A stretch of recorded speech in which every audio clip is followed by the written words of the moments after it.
Welcome to the Boss Podcast, the best of social selling. Your host, Mark McInnes, Australia's #1 social seller, brings you expert opinion, tactics, and discussion to help you get more out of your time on social. Welcome to the Boss Podcast. Here we have Masterclass 2. Today's topic is the biggest social selling mistakes that people are making and what you should do instead. This is the podcast that helps you become better at using social for sales and lead generation. Today, we've got another masterclass, and as usual, we have the two masterminds along to help out, Tino Ho and Stuart P. Turner. Hello. Morning. Morning. By the way, Stu, what does the P stand for, by the way? Well, it's a mystery, Mark, that many people have asked about, which I'll reveal in a later episode. I thought maybe Pipsqueak. I might take, I'll take answers and then pick the best one and then maybe just change what it means to that. Okay. So we'll put that in the show notes. We're going to get people to guess what they think your P's for. Need a reason to come back. Okay, so as I said, today's episode, the biggest social selling mistakes people make on LinkedIn and what they should be doing instead. So as a reminder, our goal here is to try and provide our lovely listeners with tactical, actionable strategies that they can go and do to help them build out a nice social selling program. It's designed to start more conversations with their ideal clients. So to bring as much value as we can, let's jump straight in with some of these strategies. We've got two each. Well, I hope we've got two each. So Tino, maybe you can go first with your first one. What's your first strategy? Or the first mistake that people make, I should say. My one's basic but often forgotten, and that is thinking at a channel, a tool level rather than the actual customer. So what I mean by that is a lot of people use, in the context of social selling, let's say the go-to platform, particularly in B2B, is LinkedIn. And so if that works and it's a great tool or channel to reach your audience and get some outcomes, it doesn't mean that's the only thing you use. So there's a time to use that at the right time in amongst picking up the phone, sending an email, meeting in person. But I think the biggest mistake is a lot of people just hone in on one channel and they think that can solve all of their problems, when that is the biggest mistake from my point of view. It's what should be done is looking at the whole customer experience and say what combination and when should you use each tool or channel to deliver the right customer experience or engagement. Love it. Okay. So is there any sort of combinations that you know works better than others? What we've seen that works really well is kind of the marketing rule of 7. If you look at the whole end-to-end customer journey, so engaging or looking at 7 touch points before you can start to build some traction. So that might be starting on social and connecting, and then a subsequent message, and then pushing out something through the feed, maybe then an email, and then followed up by a phone call. But whatever that combination ends up being is most appropriate for your specific target customer. Rule of 7 is where I've seen things that start to work quite well. And so I think it'll be a different combination for each person's audience. But I think in terms of number of touch points, I think 7's a good sort of guide to work by. I think this is quite interesting, actually, because this goes back to something I know we've all talked about quite a lot, that we touched on in the first session, Mark, which is the whole idea that social selling is a bit of a misnomer because it isn't really just about selling. So like an extension of what Tino is saying is you often find if you're a salesperson and people are like, oh, go jump into LinkedIn, do some selling on LinkedIn.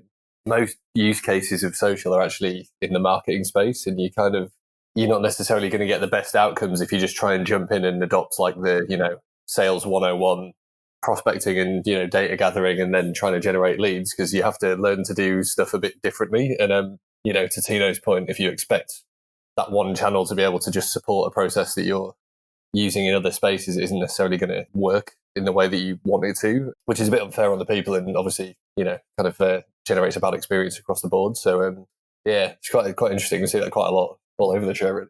So I think it was Jill Rowley said, a fool with a tool is still a fool. So if you're a bad salesperson or bad marketer, or you've got poor communication skills offline, then you're just going to bring those strategies online. So, if you're a pitchy, spammy kind of salesperson or a desperate salesperson, that's going to be congruent through your online activity as well. Yes. Yeah, but also challenge. I think I've heard it often be said by a lot of sales professionals where they say all you need is a phone and a computer. Yes, you could probably get some success with that, but it's hard work. And I only think it's getting harder and becoming less effective. So I think that approach just doesn't work in today's kind of modern world. Okay, so Tino's, so summary, omni-channel. Is that right? I mean, that's another way to put it. Absolutely. Okay, so did you want to say anything to round out that last piece, Tino, or? No, I think that's pretty accurate of what I was trying to articulate. So yeah, that's my tip. Can I ask you a question, Mark, following on from what you were just saying there? Sure.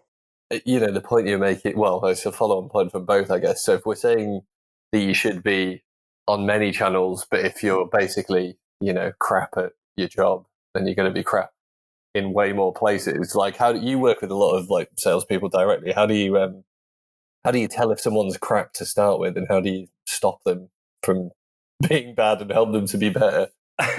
It's really about having a bit of empathy, if you like, about what the people on the other end of the communication channel are receiving. You know, so some of these cadences and these sorts of things, you know, where they talk about call in the morning, send a text message, send a social media thing in the afternoon, and then call again and leave another message. I mean, I don't think that's very customer centric. So if you can get a salesperson or anybody to take the approach and think about what's happening on the other end of that communication channel, what would those people like to be receiving from you? And if you're just trying to sell a meeting because you need a meeting, as opposed to leading with insights and bringing value, you know, bringing something that's going to make their life easier. Maybe it's something as cheesy as an invitation to an event, or it could be a really interesting piece of research. If you're leading with that type of stuff, then you're going to be significantly easier to bring those skills across to social. Yeah. And I actually think it doesn't matter once you've got those skills, it doesn't matter what the medium is. It's just about delivering it consistently. Yeah, got you. Okay, back to you, Stu. Yeah, I was playing for a bit of time, really. Right? That was all right. Okay. Still thinking. Joking. I'm fully prepared. Fully prepared. Yeah, I suppose following on from that, my first one is just to be more direct. So I see a lot of people messaging me and struggling with the problem of like, how do I say what I want but not sound like I'm trying to do blah, blah, blah. And I think there's a few interesting things that kind of come under this challenge. One is like, even more so now, obviously nobody likes to have their time wasted. And I don't think, obviously from where I'm from, back home, people are fairly direct anyway, but there's nothing wrong with being clear about why you're getting in touch or what you're trying to do or say, as long as you're not doing it in a weird robotic way. And I think the other thing that I find really annoying is when you can clearly see that someone's leading up to some sort of crap sales pitch at some point, but you're going to get another like 3 or 4, you know, fluffer messages or interactions beforehand, which just, to be honest, really like pisses me off to start with. So I'm like even less likely to care about what that person's going to say when they get round to it. So, you know, I guess to your point about cadence and having something interesting to say, like you don't just throw it in someone's face with no context. But I think being sort of very clear about why you're getting in touch and making that relevant is something that I think I appreciate, because it just makes it easier for me to understand whether it's going to be, you know, the kind of thing that I'm interested in, and, you know, the kind of person that you want to have a conversation with, I guess. So can you give me an example of a direct, like something that, like a good version of what you're talking about, a good version of direct communication? Yeah, so I suppose it falls into two sort of buckets that I see all the time. So there's 2 big groups of people I tend to connect with or, you know, sort of talk to a lot on online. So one is what I would term sort of more casual, just networking type conversations where there isn't necessarily a specific, something's going to happen right now. But you start a conversation about something that you're both interested in, or, you know, you'd be commenting on an article and get a bit of a chat going, or, you know, there's just some sort of common ground or, you know, mutual interest. And you're like, oh, okay, well, we're both interested in this thing. Great. And then you might send them a request to connect and be like, oh, well, I saw you commented on this thing. Like, let's just, you know, let's connect and stay in touch or whatever. So that stuff where you've had some clear interaction and there's, you know, something that's happened and it's obvious, I suppose, is the looser one. The second one, in the more of the sales use case or the, you know, something is going to happen bucket, is I've been getting a load more of these again, like just cheapo development houses do this really badly all the time, where someone will connect with you and be like, oh, I came across your amazing profile in industry, insert industry here. You've been doing some amazing non-specific things, which I noticed that I won't mention. It'd be great to connect. And then you look at who that person is and it's like, salesperson for, I don't know, development, blah, blah, blah, in some random country miles away.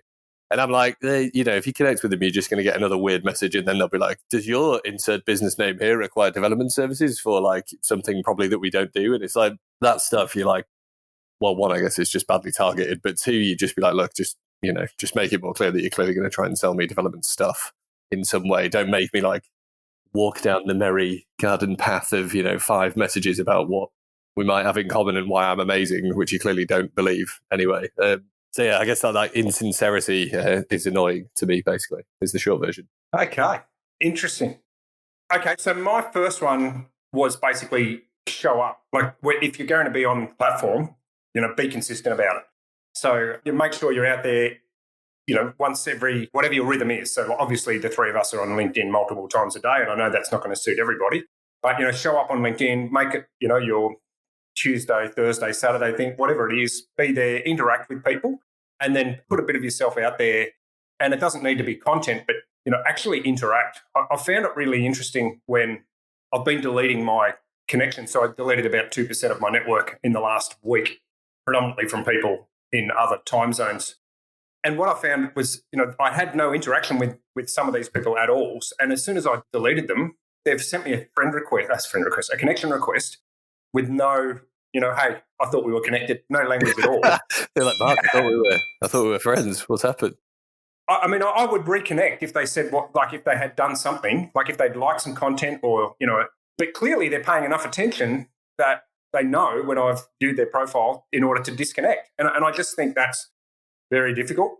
So if you're leaving that entire process up to the LinkedIn algorithm to build your feed because you're not interacting at all, then it's going to be a pretty ugly life on LinkedIn. I mean, you're not going to get the content that you want because obviously the algorithm looks at what you're doing, what you're liking, what you're commenting on, and feeds you more of that sort of stuff. If you're not doing that, then you're missing out on the benefits of the algorithm, as much as people give the algorithm a bad name. Yeah, I think that's a really good point, man. I think, that's exactly what we were talking about last week, right? Where you're like, yesterday, whenever it was, I'm losing track of time. If you're just on there to just have a presence and just spray out stuff and just be like, oh, well, I'm here. Like, you don't really get like the social side, right? Yeah. I thought about this the other day, and this actually happened this week.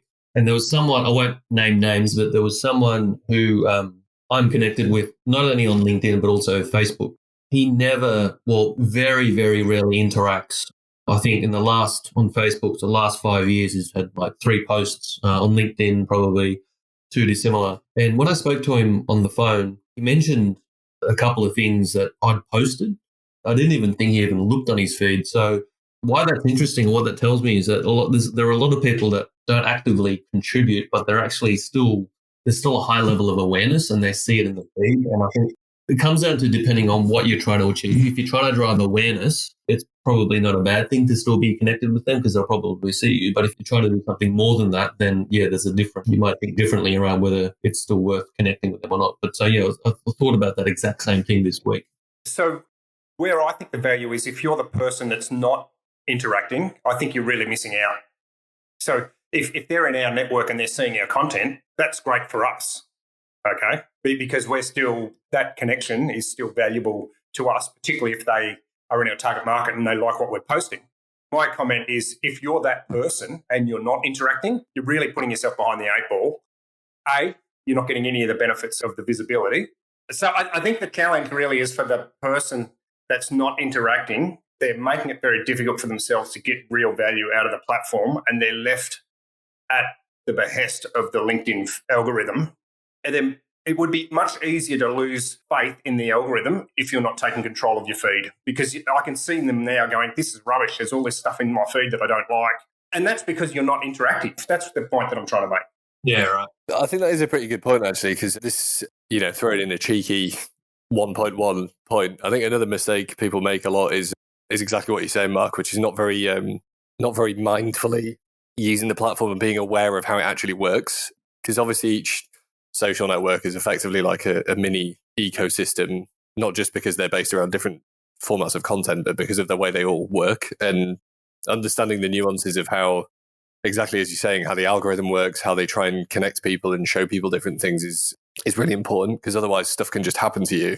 Like, I don't know if you guys followed the whole shadow ban sort of influencer gate, whatever it was a couple of years ago on Instagram, when everyone was panicking because, all their fake followers couldn't see all their other fake followers, and, all those people who were just constantly shilling products on there were just having a panic attack because Instagram had changed their algorithm and was like massively reducing their visibility. If you don't know how Instagram's algorithm works and how they manage things like that, you could have just been screwed over. And if you're making money out of being an influencer, then that could be your business that's just turned over through no fault of your own, really. So yeah, it's super important. As you say, the sort of social side of that is what drives it. So I get what you're driving at. Okay, nice work. So let's go back to Tino. I can't even remember what order we're in, but Tino, let's give us your second. Well, he was hot for number 2 earlier, so hopefully he still will be. Let's give us your second mistake and how to fix it. I'm a huge fan of measurement, because you've probably heard the saying, if you can't measure it, you can't manage it. And I get a roll here. Yeah. And so in terms of measurement, but specifically in terms of your list or target audience and network, I think the biggest mistake that a lot of people have is they don't even know who their audience is, how big it is, and how much of that audience they've penetrated. So of your connections, are you connected with the audience you're going after, and how much of that audience are you connected with?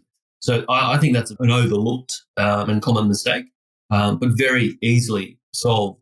And so there's one thing you can do if you have Sales Navigator and using LinkedIn as a proxy to who your audience is. A really simple way and very effective way to address that. And all you do is, if you have your audience definition lined up, and you're very clear on who that is, you construct the list in Sales Navigator and you just filter it by first degree connections. And then you compare that to filtering it with that first degree connection off. And the difference is the proportion of that audience you're actually penetrating or have reached to. So that's my second tip. Yeah, I really love that. And then I actually get my students to divide that by their total number of connections to get a percentage, and I call that the strength rating. Oh, yeah, nice. So you might have 21% or 55% or whatever the case may be. So for a long time, I was trying to keep my strength rating at above 80%. Anybody in sales in APAC?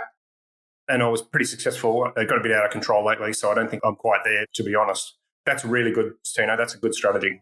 Yeah, and I think if anyone from LinkedIn is listening, this is where there's a massive gap in the tools at the moment, where the metrics that are inside any of the LinkedIn tools as standard are pretty basic to me and not particularly useful. So it's interesting that all of us have had to basically make our own to measure the stuff that we're trying to achieve. So that's a good one. Just to throw lastly in there, if there's any sales leaders or people who manage teams listening, I think one interesting way to do it is actually look at that across the whole team rather than just one person as well. So more often than not, we get asked, how do you do it across the whole team? Well, that gives you a better sense of whole market approach across the whole team rather than just for one person. And so, technical question, would you do that on Team Link, or would you do that individually and then report individually to create the group score?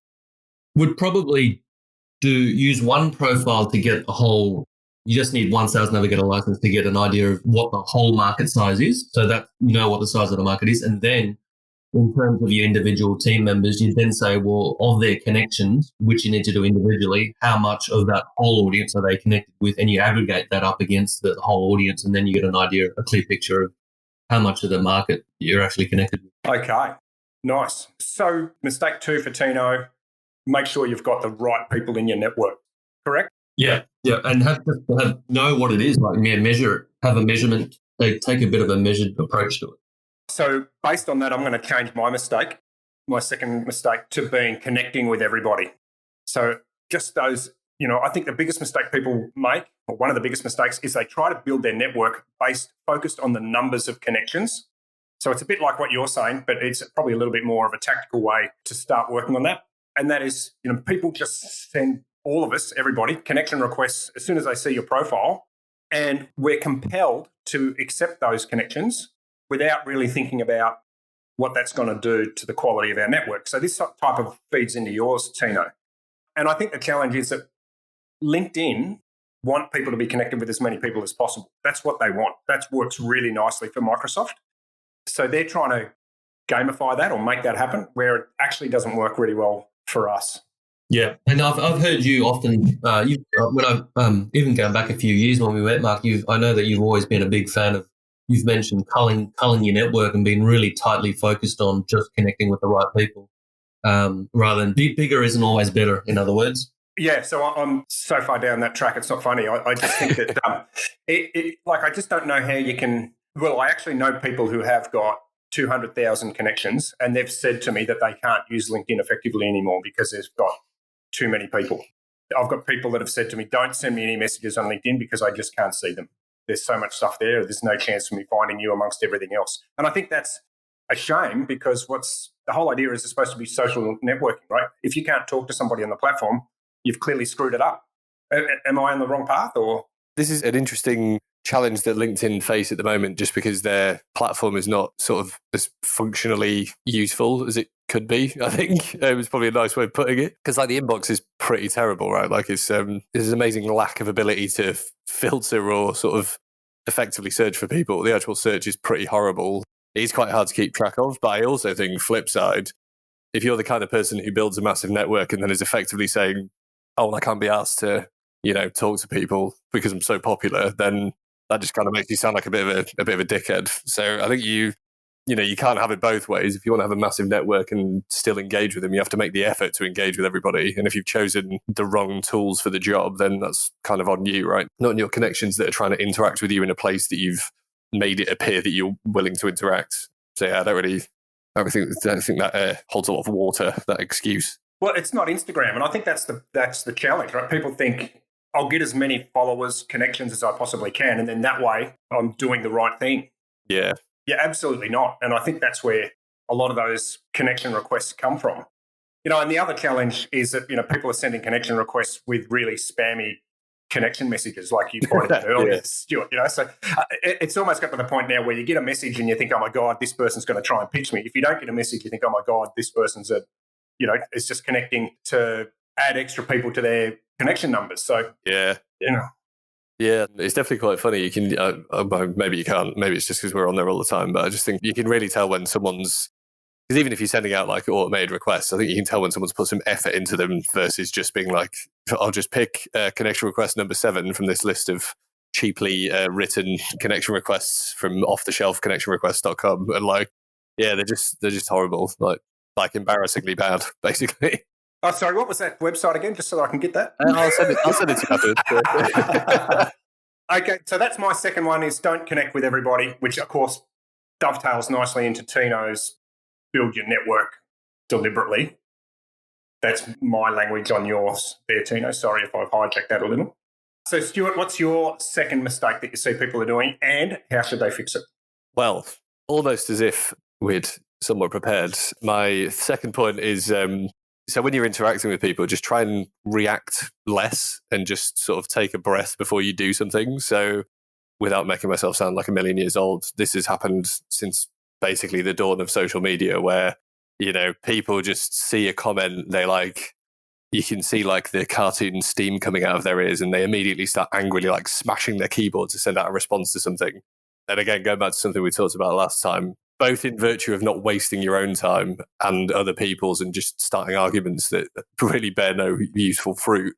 If you see things in your feeds that are annoying you, I think you just, as a good example, rather than just sitting down and being like, oh my God, why the f*** do you say this, you moron? What are you even doing in the public domain with opinions? Just, have a moment to reread what you've just read. Actually think about whether, A, you should even bother responding, because if you really disagree that much, like, are you going to convince someone to change their opinion in one comment? Highly unlikely. And 2, if you do have something to say and you genuinely do disagree, just try and do it a bit more positively and constructively and have a proper conversation, like polite grown up instead of shouting like a big baby. And I think if everyone just did that more, then there would be much more positive conversation across every social network and a lot less, of the triggered, pointless back and forth that seems to populate a lot of the comment threads that I see everywhere. So this is probably a good question for Mr. Marketing Strategy Tino, but isn't a common strategy that people promote to be deliberately contrarian, to be deliberately argumentative? So, the classic example is social media or use LinkedIn or the phone, but don't you dare use both. Phone's dead, social's dead, Isn't that all, that whole be argumentative to start conversations, Tino? Yeah, I think there's a little bit of a balance, because I think what I've seen work quite well is when people do go on a little bit of a rant, and if it strikes the right chord with some people because they can relate to it. So I think you don't want to over-egg it and just only post rants and yell like a baby, like Stu was saying. But I think there's a bit of a fine balance, because I think there's nothing wrong with expressing your point of view, which might be a passionate point of view on something and having a bit of an outlet to do it.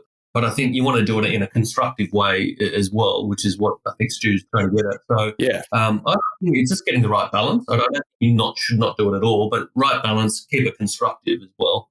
I think to further that point, the key thing is there's nothing wrong with being contrarian and kind of being provocative. That's fine. But I think with particular reference to a lot of stuff I see on LinkedIn, it's just drifting into that territory of like very surprisingly abusive comments. There's loads of like really ill thought out kind of sexist, racist stuff that I see in comment threads where you're like, obviously you shouldn't be posting that anyway, but it's amazing that people would post that with their like job and their name next to them, which is, I'm kind of like, in a way, I'm like, well, fair play. If you're going to be a massive racist, at least you're really sticking by that, and you can see where you work and just going for it. But at the same time, you're like, nah, you probably just shouldn't really, should you?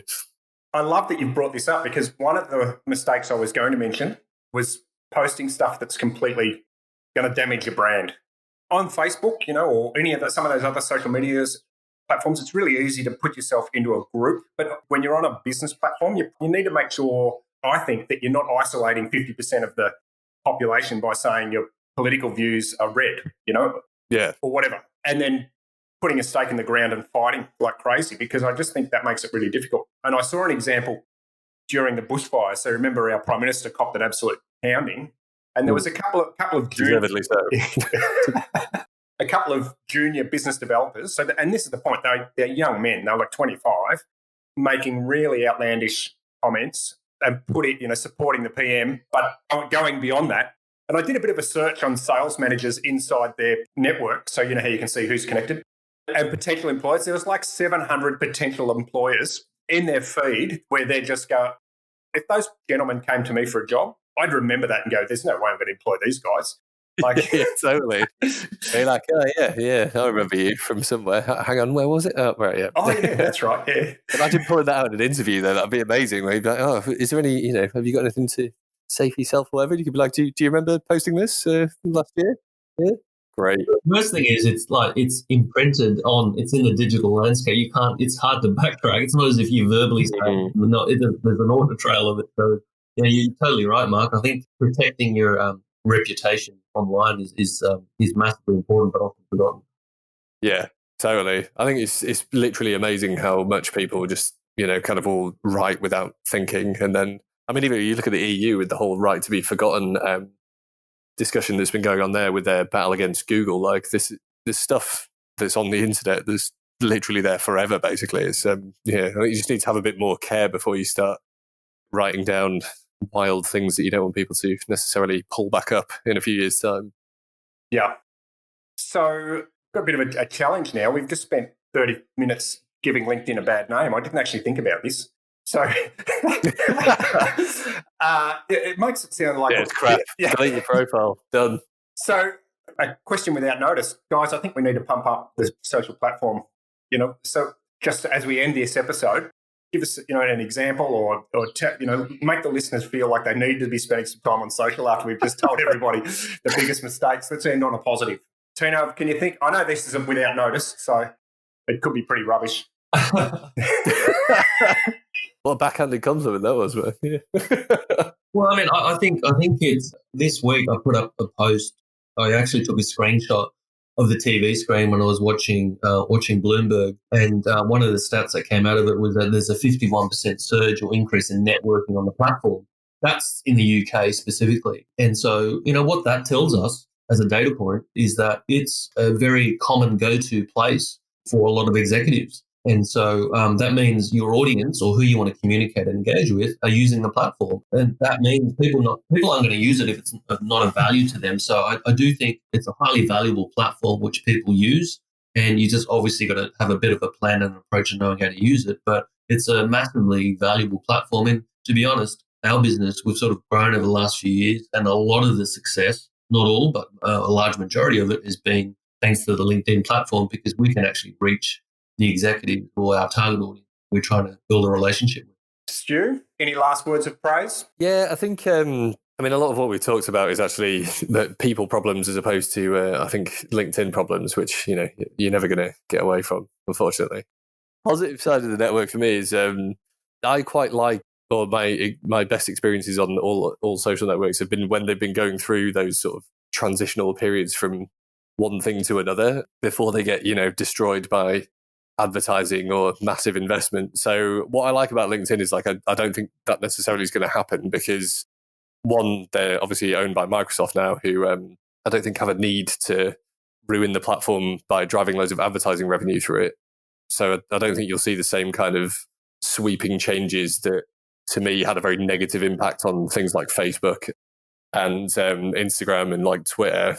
Not to say they're bad networks, but I think they fundamentally changed, not for the better, in my opinion, when they had to make money. And I think what LinkedIn does really well is people are still having quite a lot of fun if you ignore all the boring, repeated business content, because there's like nice new formats of posts and promoted content coming out. The way they actually weave in promoted content, I actually think works quite well. And like, yes, there's some clunky bits of the user experience and could it be better? Obviously. But I actually think they're in a really good spot at the moment with the mix of organic and paid options, like the fact that you, as Tino was saying, you can break down a lot of barriers that would previously have been there and speak to a lot of people that you would, or at least I would never get in front of if I was there in real life. But, I could look way more interesting and important than I am online, which is great. And then, that whole, if they can keep that going and keep it really useful and maintain those good parts of social, actual meeting people, getting to know people, having a good time, like I think it will continue to be a very popular professional tool. So that's the upside for me. That's why I spend a lot of time there, and I don't really spend a lot of time on other social networks now. Yeah, and I'm sitting here and I'm thinking, well, how did I meet you two guys? By accident, I'd imagine. No, you can't get rid of us. Well, yeah, exactly. So like LinkedIn. And when I think about some of the most of the business relationships that I've developed over the last 5 years, most of the ones that have stuck have started on LinkedIn and been supported on LinkedIn, because you just build up that level of familiarity and there's a high level of social exchange, even though it's on a platform. And so those relationships and those friendships are real. And I think that's really valuable, especially today when we're stuck all locked at home. Yeah, totally. Okay. Well, gents, I think that was a pretty solid episode. So thanks very much. I hope everybody got something out of that. Just in closing, how do you follow or get in contact with Tino, Stu or Mark? So I think the best thing will be to put something in the mail, write a letter and send it to Post Office Box. Send, money, gifts, cards. Loads. Of course, it would be via LinkedIn, right? So that is definitely the best way. Yeah. So send us a connection request or a message on LinkedIn. Make sure you say you heard us on the pod. We'd be really keen to hear anything you want us to discuss, or if you've got questions about how do you do this or how do you do that, how can I do that, what sort of messages should I be sending, how do I build a network, any of those sorts of things. Send us a message and we'll address them on the platform. As I said, at our last one, give us a 5-star rating and Tino will reach out to you personally and send you a thank you note. Signed photograph in the post. Well, I know. So, well, he's the only one that's got the postcard-sized photos done. Yeah, exactly, yeah. Okay, so I think that's pretty much it. Stuart and Tino, thanks very much. Is there anything that I've forgotten? Apart from the alphabet, no, I think you're all good. Thanks for having me, Mark. Yeah, no problem. And I look forward to having you guys on the next masterclass. Look forward. Pleasure. Cheers, man. Cheers, lads. If you like this podcast, please subscribe so you don't miss an episode. Also, don't forget, you can help many other sales and marketing professionals simply by providing a rating for this show on iTunes or wherever you find your podcast. It really makes a big difference. Thanks for listening to the Boss Podcast. Join us next time for even more tactics, discussion, and ideas to help you improve your social outreach.